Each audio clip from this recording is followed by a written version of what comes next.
Thanks for staying with us on the Full View. There have been questions about what will happen after the 15th of January in terms of the lockdown in South Africa. Brian Kagaro, a lawyer and commentator, joins me via Zoom. Thanks so much for your time on SABC News. Firstly, how would you characterize the South African government's response to COVID-19 so far? Well, part of it has been commendable in the fact that it has been multi-stakeholder diversity of, if you like, advisory, scientific and technical.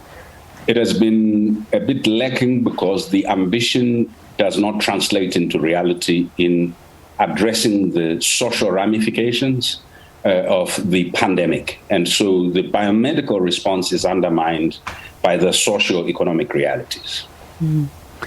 We're currently at alert level 3 adjusted lockdown until the 15th of January. Based on the figures that we've seen, what do you imagine will or could happen after the 15th? Well, the numbers will increase, but the contestation around government's actions and interventions will also increase.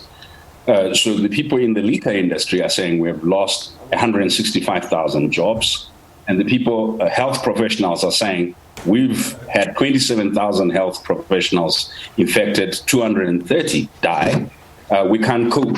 And so what will be required is a balance between keeping an economy functioning, but at the same time understanding the reality that South Africa does not have an elastic number of medical professionals or medical facilities. That either way, the balance between the economic, the social, and the human resource imperatives will become key. Otherwise, what the country will do is tilt towards keeping the economy open and end up in the same place by not paying heed to the stress and strain that medical professionals are facing, as well as the stress and strain that people in the informal sector and ordinary workers and small to medium scale enterprises are facing.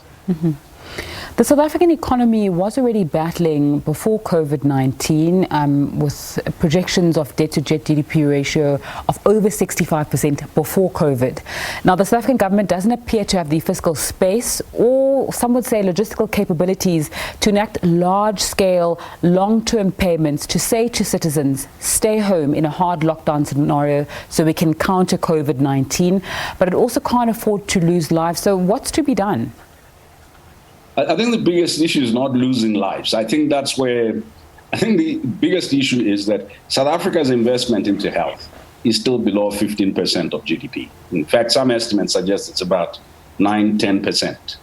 And this means if you look at the coverage of health workers to the population, lower in the rural areas and informal settlements, is that if we open up the economy fully, pay heed to the interest of capital, and don't pay sufficient attention to the social component, we will end up with a disaster.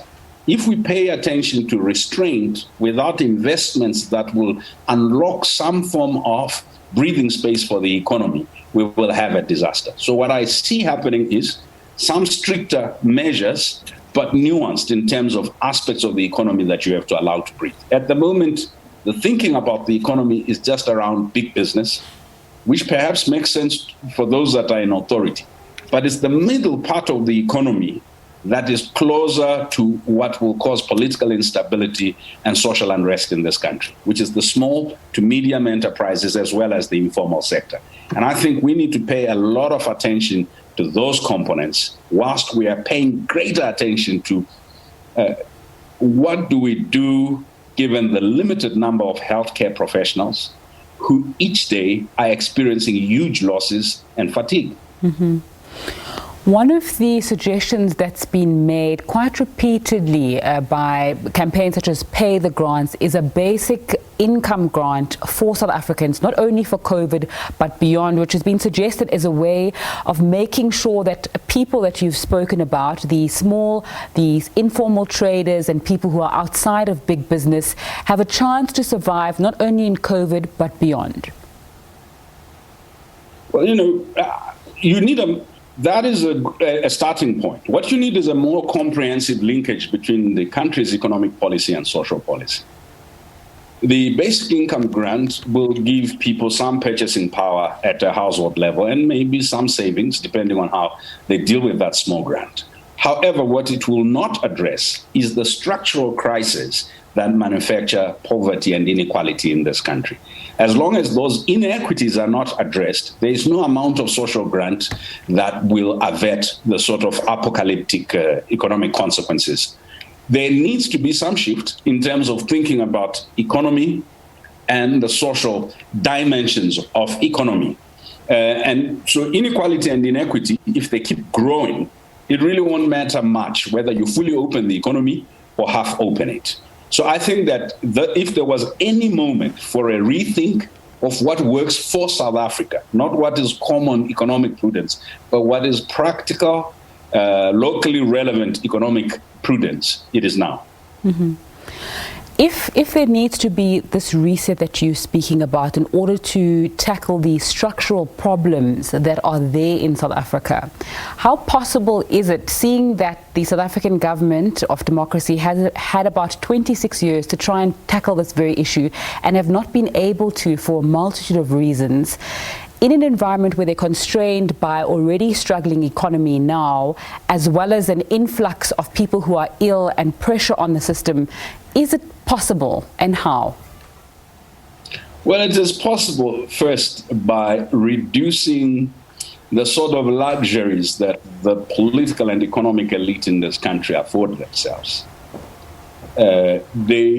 If there is no reduction of those luxuries in terms of the sort of perquisites, the sort of comfort levels, and there's no redirection of investment, short-term investment that have long-term consequences in healthcare, in education, in manufacturing, including, because I think the most effective response for South Africa, unlike her neighbors, is South Africa could easily redirect her industrial or manufacturing capacities to serve the needs of the broader African region, and in particular SADC, with respect to health, if you like, health equipment and related stuff.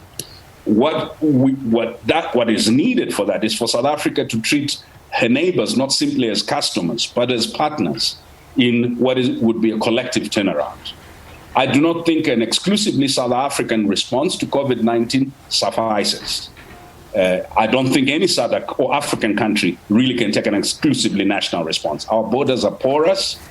The extent of corruption enables, even when you have high levels of policing, for that porosity in the borders to be sustained. The second thing is that if you don't curb corruption, whether it's corruption with respect to vaccines or PPE, or simply the public tender systems, what you're going to have is that whatever solution that you have is going to be destroyed by the lack of ethics and also a lack of discipline in the public sector. So there are operational, political superstructural responses, but there are structural responses that are also needed. So for the response to be holistic, I think there needs to be a consensus amongst the citizens, the private sector and the government that said we will first do no harm.